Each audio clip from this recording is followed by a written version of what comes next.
Welcome to an hour of HealthMade Radio. HealthMade is a community for natural health seekers where we educate people about common health conditions and share extensive research on the most effective natural health treatments and promote legislation that protects our health freedoms.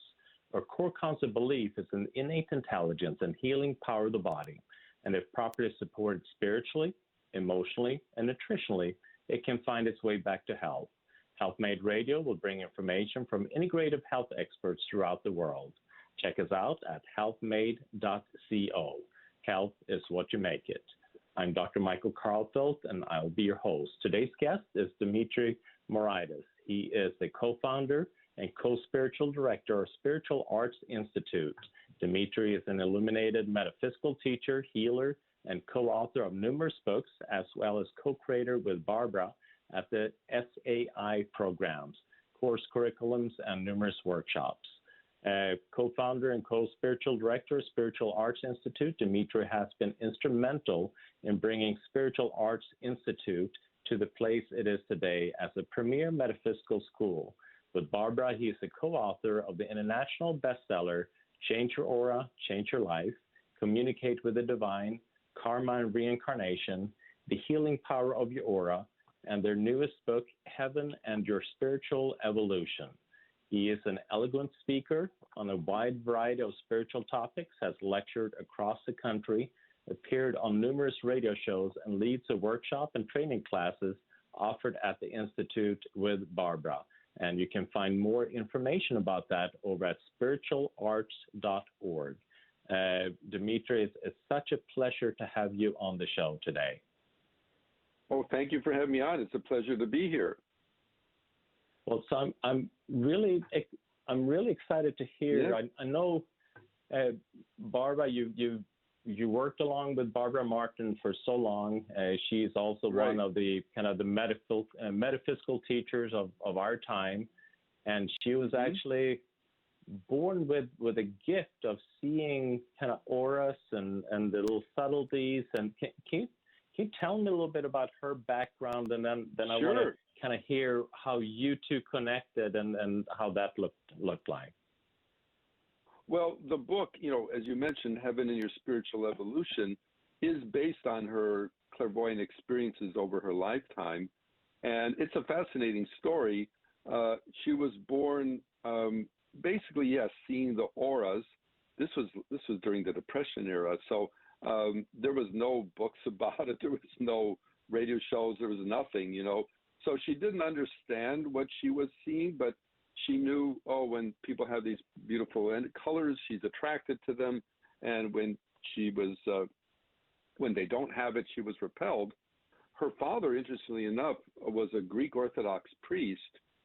You could marry in the Greek Orthodox faith if you do it before you're ordained.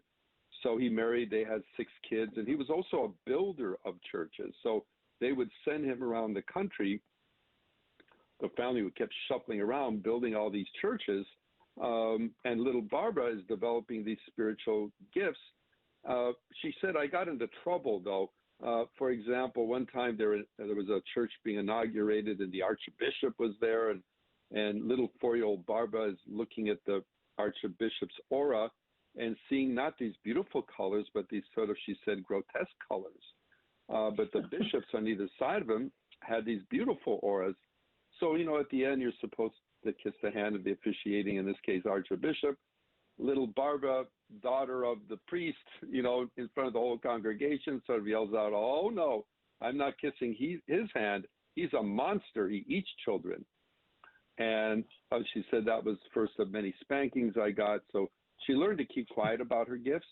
And also at a young age, she did start to have these sort of out-of-body experiences where she would be taken to the other side. She said, I knew I wasn't dying. I knew I wasn't dreaming.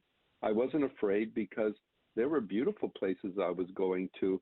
So I knew there was life beyond the physical veil. But when she was 11, they were in Kansas City, Missouri, and there she was in a theater company, doing acting as a little kid. And the leader, the owner, Dorothy, she pulled her in one Saturday and basically said to her, you can see the aura, can't you? And Barbara's jaw dropped. She said, "Is that what it's called?" She didn't even have a name for it. And she said, "Yes, I'm a hermetic scientist. My mother, grandmother, hermetic scientist. I can see the aura too, and I'd like to help you understand your gifts." So she privately trained her, started to teach her how to interpret the auric energies. And then when they moved to Los Angeles, because her father built a church in Pasadena there, the mother fell in love with Los Angeles. This was during the golden age of Hollywood days. And basically said to her husband, "Look, you go wherever else the diocese sends you. We're staying here in California, the family." Barbara started to get involved with the showbiz world. And actually, she was getting kind of famous. But her inspiration told her, "No, you're meant to go the metaphysical route." So she met another woman, and this woman really trained her to be a teacher. She was quite a mystic herself. She never went on the lecture platform, but she told Barbara, "You're going to go on the lecture platform." Again, this is even before Kirlian photography, so no one heard of things like auras. So when she actually did start getting calls to lectures, she again was surprised, and eventually it launched her career. And in those days, she said, there wasn't many people doing it, so I just would say the word aura, and people would, she would start to collect large groups of people.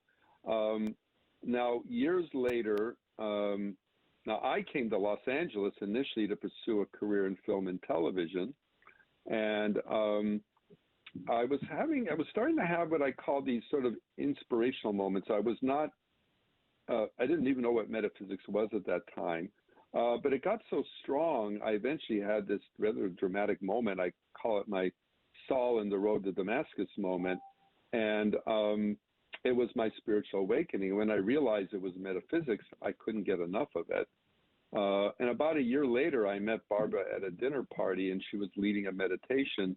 First time I ever meditated, I completely felt at home, like this ancient door opening up. And we had this beautiful conversation. She says I was interrogating her. I thought it was a lively conversation. But when she started talking about the other side and her experiences there, I basically said, "This is the one I have to study with."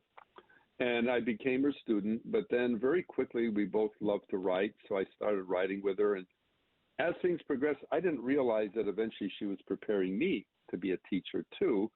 So we started writing. When we founded the Institute, we started, we had all these books. We wanted to write a whole series on what we're calling the 7 spiritual arts.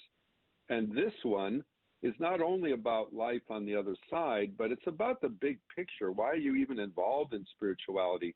What does it mean to even grow spiritually? So it's trying to answer some of the big, the big questions that we all ask.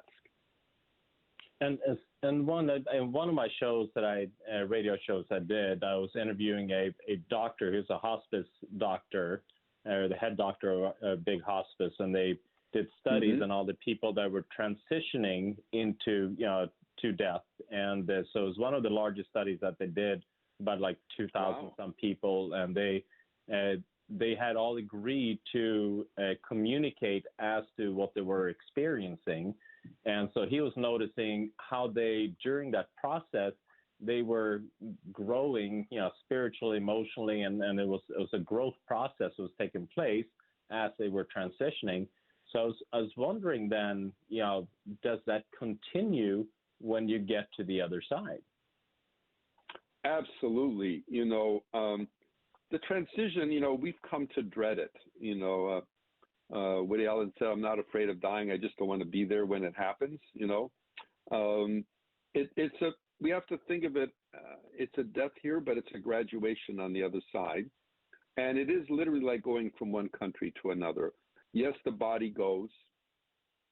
The family that we love doesn't go over with us or things like that. But we go over and we continue very much on the other side. We have to think of Earth more like a school. We come here for a certain period of time, and we have to think of the other side as our real home. So that's really home. We come here to learn, to grow, to experience life, to mature, and then we gather all those experiences up. We take them over to the other side, and the journey most definitely continues there. For example, let's say, you were a good family man, and you raised your family, and you were very happy, and Let's say you had a good steady job, maybe you were an accountant or something like that, but you had this beautiful voice, maybe a tenor or something like that, or baritone, and you never really got to develop it. It was something, maybe it was a hobby, you sang at Christmas or something like that, but it was never really a focus because you felt, your life purpose was in a different direction, but the desire was there. So when you cross over to the other side, you may continue that work in music if the desire and love is there. And this has to also do with loved ones. They say no love is ever lost. So if someone you love has crossed over to the other side and you love them and they love you, you're going to have a reunion. And that even goes for pets. So death does not sever the bonds of love. And we should really help people when they are in that hospice scenario to relieve any anxiety and to know that life really does go on. And it's okay. If this is truly your time, then you've done your work. Now, I do notice that some people, when they get near the transition time, it's not so much that they're afraid of dying, it's that they realize all the things they never did. And at the time of your life, you think, oh, I'll live forever. I'll have time to do this. I'll have time to do that. So really what we have to pay attention to is now. Are you doing the things in your life now that really matter? And if today was your day for crossing over, do you feel you've really been doing the things you need to do? And if the answer is no, you may need to recalculate. I mean, look what's happening in the job market right now after the pandemic. People are not rushing back, not because maybe they don't need to work, but they're reevaluating their lives. They're trying to decide, was I really doing something that I was finding fulfilling? So we don't hopefully have to wait till near the transition point to do that. We could start a lot earlier. And this also ties into another important point, that the other side is not just for the time when you die. You and I and everyone here is receiving inspiration from those spiritual worlds every day of our life. Every great idea we've had has come from those inner worlds. So the other side is about now. It's about connecting to that inspiration today. And yes, that will help you when it is our time to go home. I love it. Let's take a quick break. You're listening to Health Made Radio. I am here with Dimitri Moraitis. He is the co-author of Heaven and Your Spiritual Evolution. It's a mystic's guide to the afterlife, reaching ever highest potential that you can by understanding what's going on in that place. Yeah, because it's getting ready for that space becomes so crucial with our life here. So we'll be right back. Welcome back to Health Made Radio. I'm Dr. Michael Karlfeldt. I'm here with Dimitri Moraitis, and we are discussing the afterlife, heaven and your spiritual evolution. So, Dimitri, so we are then able to, and you were talking about pets, and I remember he was this gentleman that was doing the study, how pets would then come, dead pets that had lived with them and that he loved, or she had loved, they would come and then visit and then comfort, so that they would feel comfortable in that transition. My question is, you have these people that, we're talking to people that may have done something horrible here on earth, like somebody that has maybe murdered somebody else, or they've gone through a very traumatic event, dying, that where they will kind of at that last moment, they're holding fear or they're holding anger or something. I mean, how is that able to be processed, and what does that look like on the other side? Boy, that's a great question. First of all, let's start with the metaphysical point of view that there is no sin past redemption. From the metaphysical point of view, there's no such thing as eternal damnation. Yes, there are realms on the other side that are not very pleasant. And if we have done things that are not great, especially if it's chronic things, some people can end up in a place like that, but it's not permanent. It's a temporary situation, because the key to the other side is the light that you earn, the power that you gain. Now, the challenge is when we make mistakes in our life, first of all, if there is any chance of correcting it, do not wait. If you've hurt somebody now and they're out there somewhere, for goodness sakes, ask forgiveness, try to make up to it. You know, it's not easy bringing people together to work things out. And if that person is even remotely in your life still right now, you want to try to fix it as best you can. We often condemn ourselves. You know, we hold ourselves to the mistake, and that does condemn us instead of redeeming, instead of working our way through it. Now, if it's past that point, if the person is no longer on the earth or whatever, you can still do a lot of redemption work. I used to be in the film biz world, and there was a gentleman, very famous, I won't go into who he was, but he shared with me a personal story. He had helped make a scary movie once, and he was young, and his name was still in the book, and this woman called and literally said, I want to kill this person just like it was done in the movie, and it was asking for advice, you know, and he didn't quite take her that seriously. And a couple of days later in the paper, it was shown, you know, she did it. She did it. Now, he was not directly responsible for her actions, of course, but he did feel, you know, I probably could have done more than I did. So what did he do for the next 10 years? He volunteered in an ER room working with people in life or death situations. And he felt like that, and on top of his film work. And he felt like that was my way to atone. That was my way for sort of balancing the slate. So you want to do everything that you can. Another thing that's so important is, goodness, don't go to your grave with a grudge. If other person hurt you and you say, I'll never forgive them as long as I live, that is not going to help you, and it's not going to help them. There is always justice in even what appears an unjust world. Sometimes it doesn't happen in the time that we want it to happen, but it means we still have to live by those laws. Now, if I cross over to the other side and I have done something wrong, not good, and I never understood it, in other words, maybe I justified what I did and I didn't realize that, you know, it was wrong. Well, on the other side, they will try to show us what happened. They will try to, you know, there is this time where we go, they call them the Lords of Karma, and they do reveal our book of life, and we do see what happened on earth, and we don't see it the way we remembered it. Subjectively, we see it in an objective light, and we see our true motivations for the things we did, not the rationales that we were creating for ourselves. And they don't do this as a sense of punishment or reward. They do it for education, to say, look, here you succeeded. Look how well you did here, but here not so well. And then you're given this chance. Now, I'm going to bring up one other big subject just for a moment. In metaphysics, we do believe in reincarnation. We do believe in the idea that you come back again. And that's often sometimes when it's a big one like murder, you said, sometimes they have to come back together and work it out in another life. But eventually we correct it. Eventually we get it right. So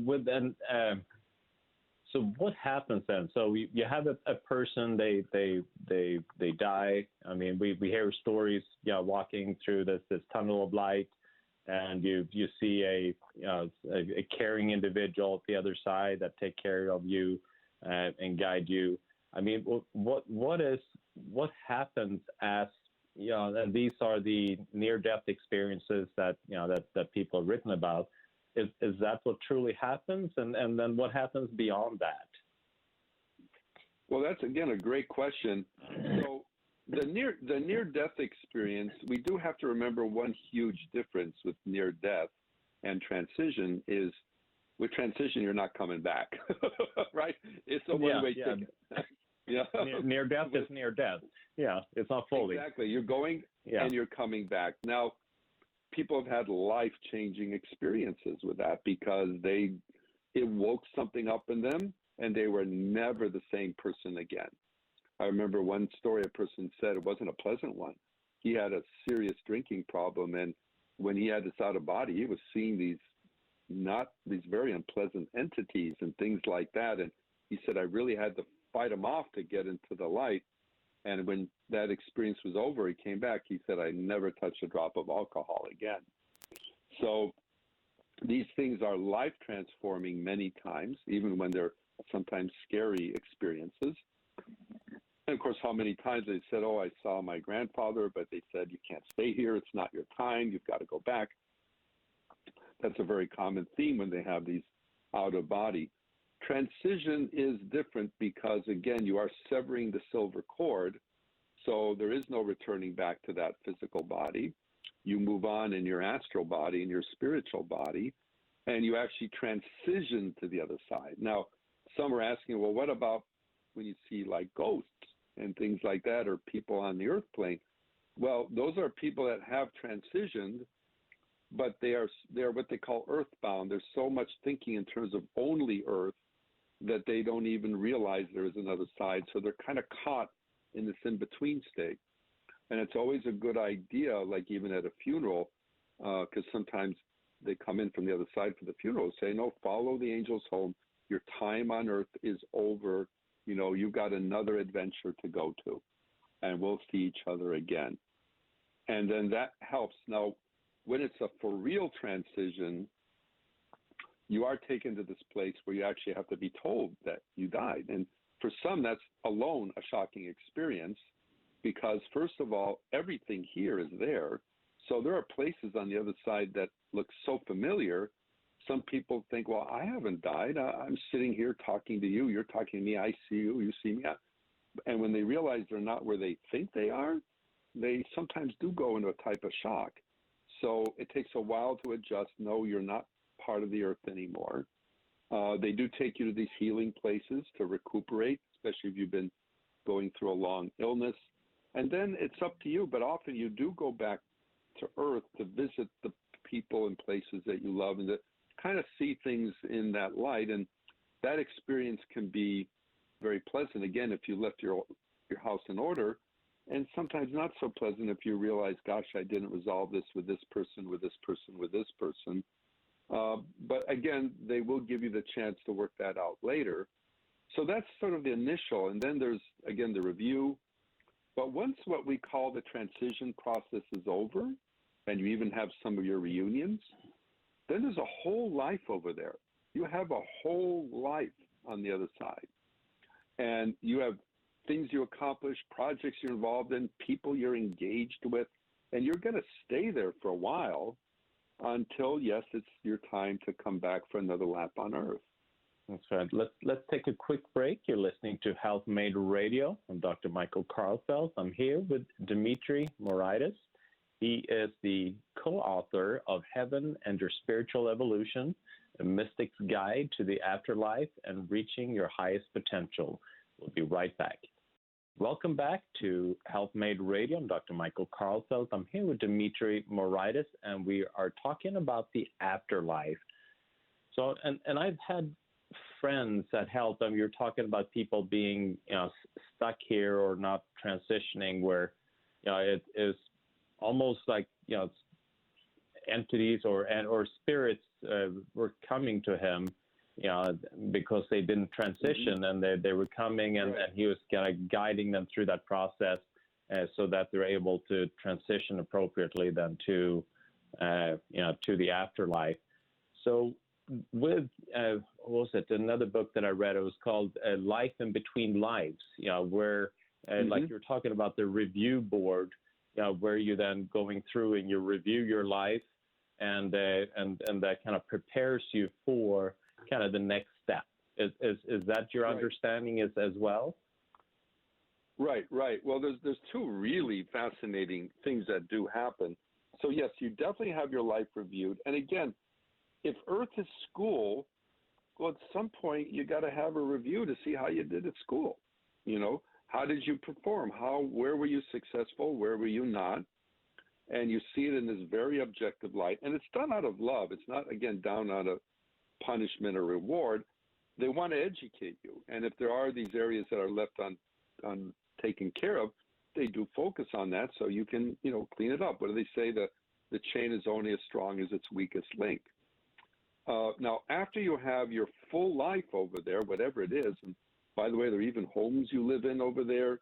There are sort of types of jobs that you will even have.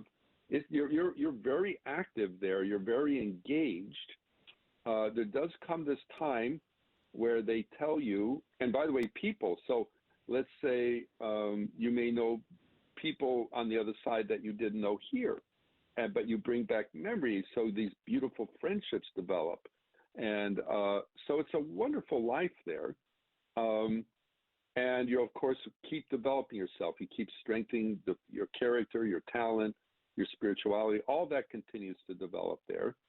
When Barbara's father crossed over, again, mentioned to you, he was a Greek Orthodox priest, and they took her over there, and he was still conducting a service for sort of Greek-minded souls on the other side, and they were showing her, you see how, he's still a good presenter, you see how he's helping people, and then she met him, and he took her outside to where there were two aunts that had crossed over, and they were together on the other side, and they were kind of sharing thoughts and ideas. So sometimes things over there are not that different from here, but there is this sort of enhancement. Other side, things are flowing more in their divine flow, let's put it that way, and there is this loving support of what we call the hierarchy, and so life is definitely fruitful there. Now, at some point, you're also shown what's called your tapestry of life. So the book of life is a review of what actually happened.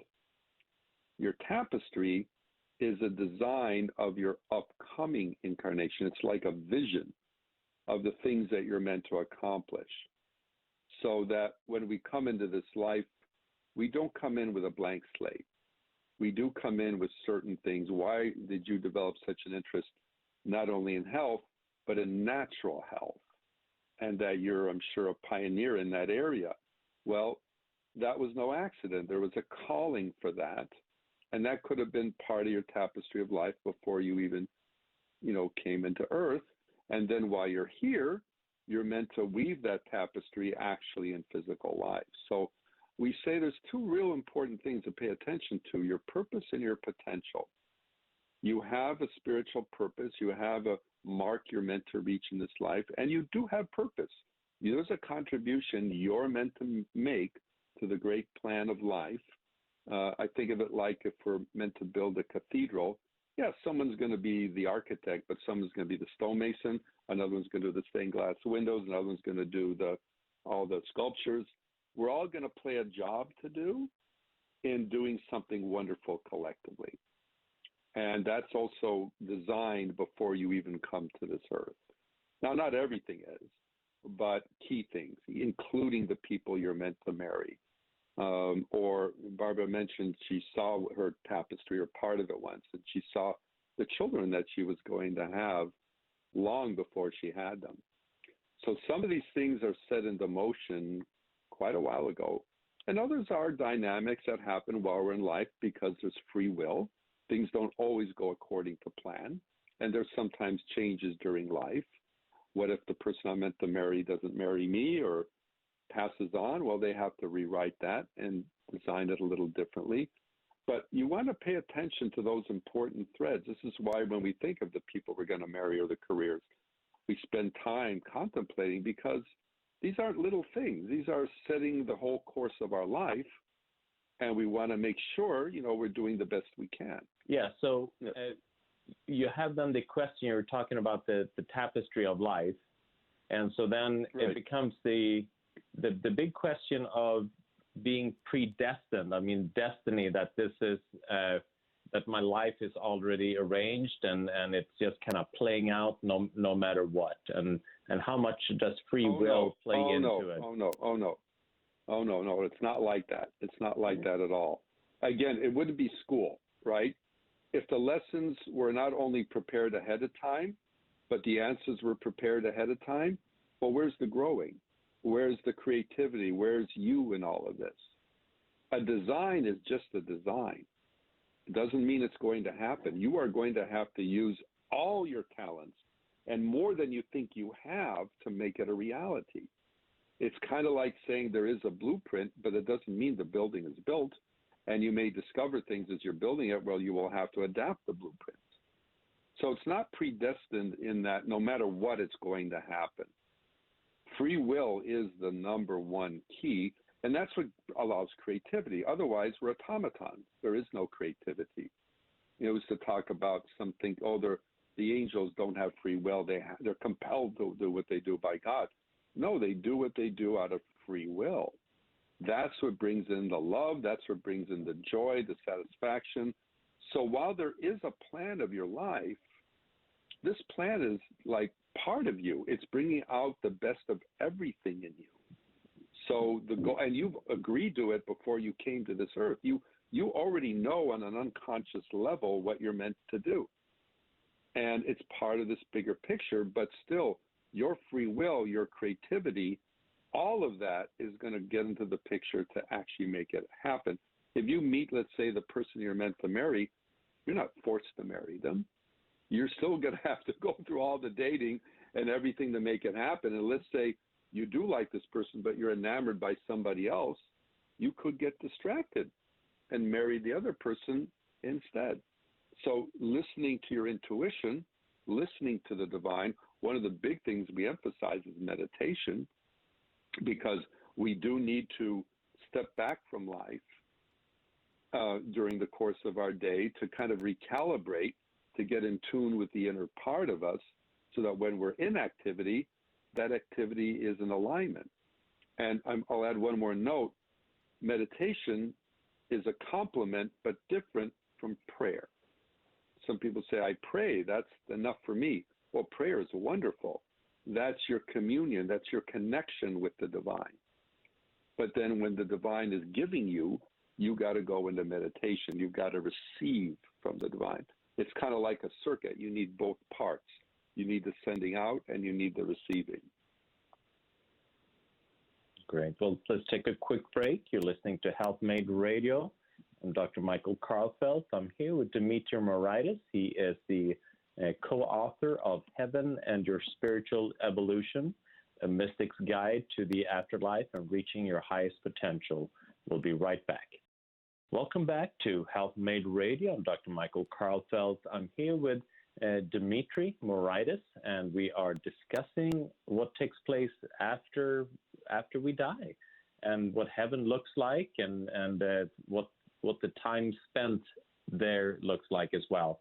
So one of the things, a lot of people, they do these, we do regression therapy, and where you kind of look and see you're dealing with a hip pain, and then you find out that maybe that relates to something that happened in some other life.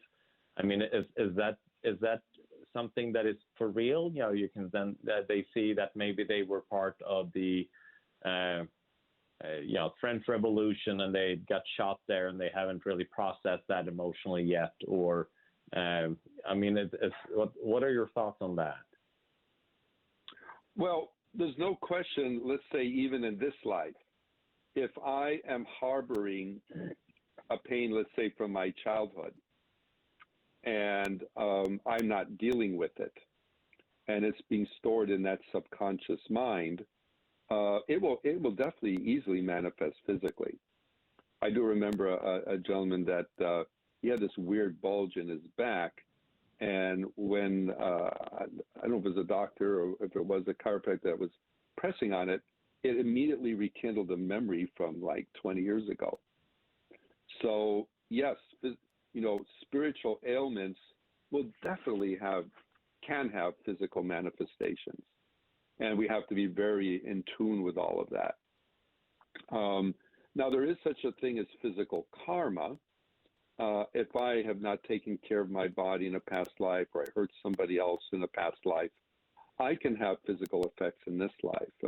The biblical adage, an eye for an eye, did not mean if you poke my eye out, I get to poke your eye out.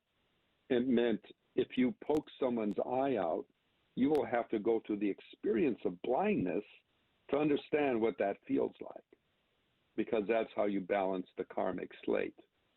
So yes, physical karma can be definitely very real. And we do have to remember our subconscious mind does keep record not only of this life, but of other lives. Now, they've often asked, why don't I remember my past lives? And I love Gandhi's line, it's nature's kindness. We have enough to deal with in this lifetime, right? Let's say you're married to someone and you're having a great relationship. Do you really need to know 5 lifetimes ago one murdered the other? Which could have happened, especially if you're working it out. There are times where it really doesn't help to have that knowledge. But yes, sometimes we do get stuck. Like, for example, let's say I have an unreasonable fear of the water or an unreasonable fear of heights. Yeah, I could have died by drowning. I could have died by falling off of a cliff. And like you said, I haven't kind of reconciled that fully, even though I'm not in that life anymore. And then in this life, it becomes part of you to work it out. What do they say? If you fall off a horse, get on it quickly again, or you'll never ride a horse again. So if we have those fears, we do want to kind of do our best to conquer them. But the point is, you will be prompted again. Why is it sometimes we meet somebody and there's like this instant, compatibility and enjoyment? Well, maybe you are remembering unconsciously another lifetime where it was a very pleasant exchange, or you meet someone, they've done absolutely nothing wrong, but you have this sort of repulsion to them. It could be an unconscious memory from a past life where you did have an unpleasant exchange. So these things do come into the picture, absolutely. And also in your book, you use the term, grow to heaven. I mean, so yes. With that, yes. Kind of where I started with the first question, that kind of evolution, we continue to evolve. So there is a way, I mean, then to grow to heaven. So it sounds to me like, these different lives, we kind of try to get it right again and again, and then get it better. I mean, from my point of view, though, right. If I look upon me living here, I'm going to screw it up at some point anyway. So it seems like it's going to be hard for me to get a full life right, So how can we grow to heaven? Well, look, do we learn from our successes or our failures? Often when something is broken, that's the best educational tool. And eventually we are going to get it right. You're right. We're going to and we should feel free to make mistakes, because you learn from those mistakes. Some people are so afraid to do things. Oh, what if it doesn't work out, or I don't do it right, or I don't? It's okay. What we don't want to do, and this is what the higher inspiration has been saying, they tell us not to worry about making mistakes, but they do say sometimes we see you making the same mistake 10, 20, 30 times. Now that we have to really pay attention to, so that we're not doing it. But absolutely, the first chapter in our book, we call it, you don't go to heaven, you grow to heaven. Heaven is a place, but it's also a state of mind.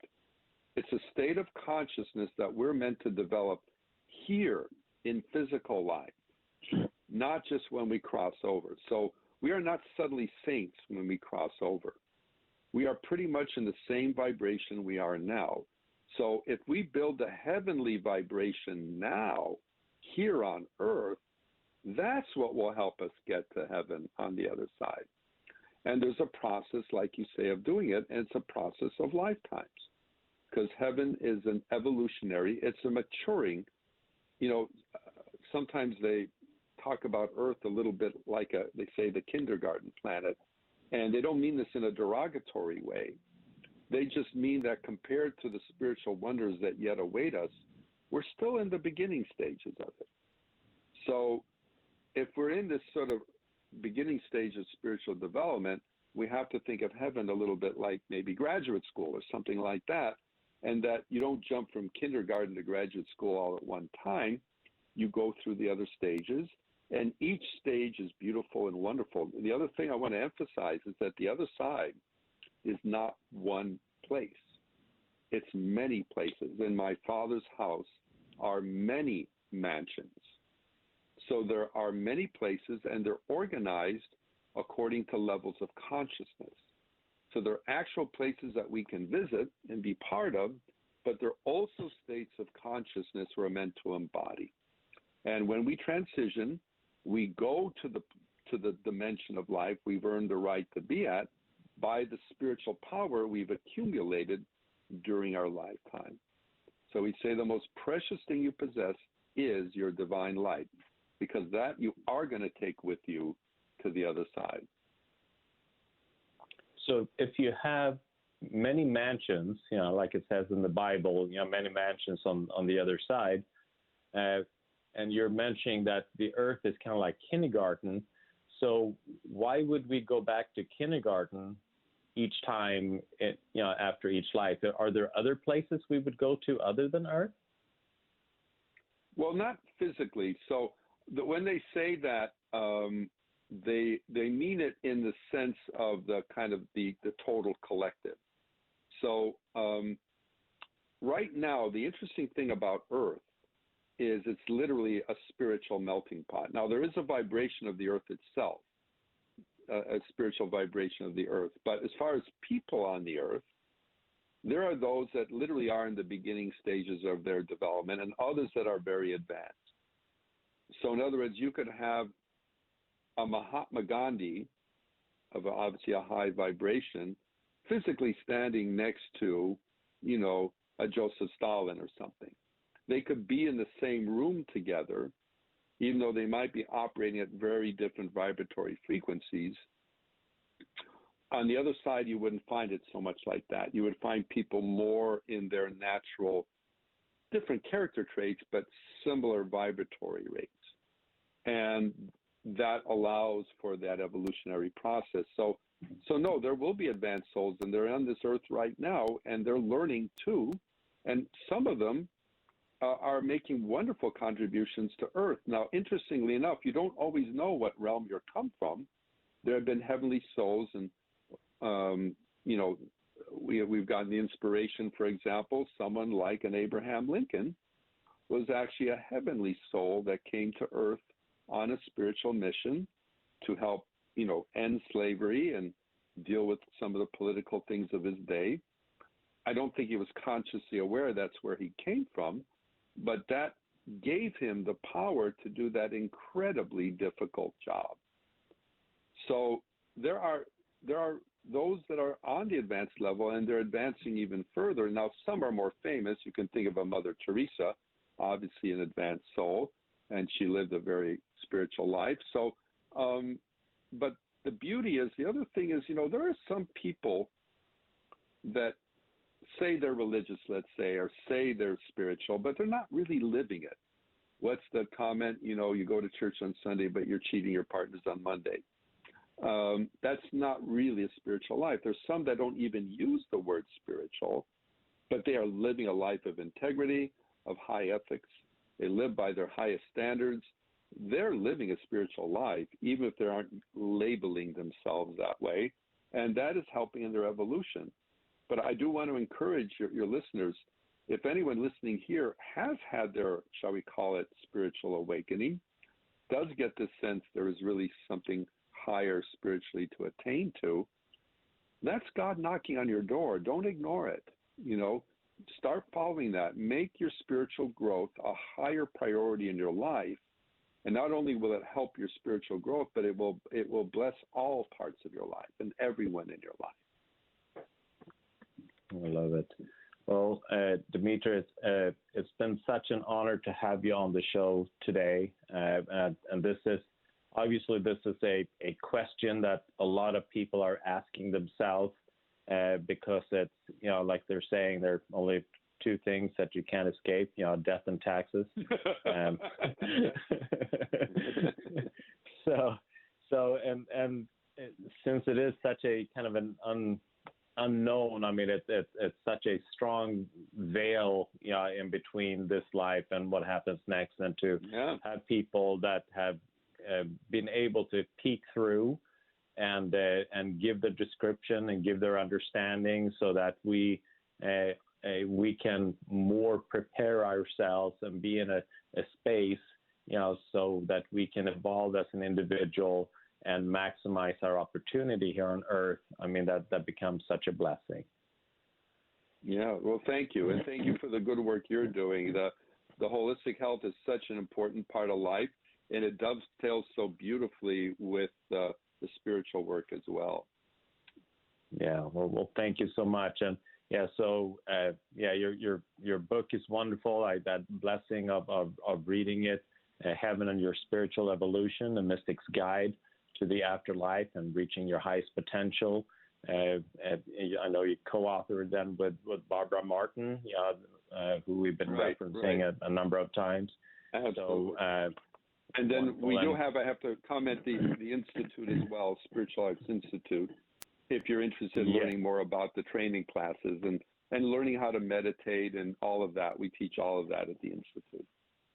Wonderful. And people can gain more information at spiritualarts.org.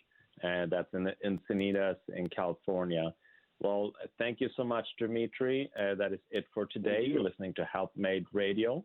Remember, check us out at healthmade.co. Health is what you make it. Health is what you make it. Health is what you make it. Health is what you make it. Health is what you make it. Health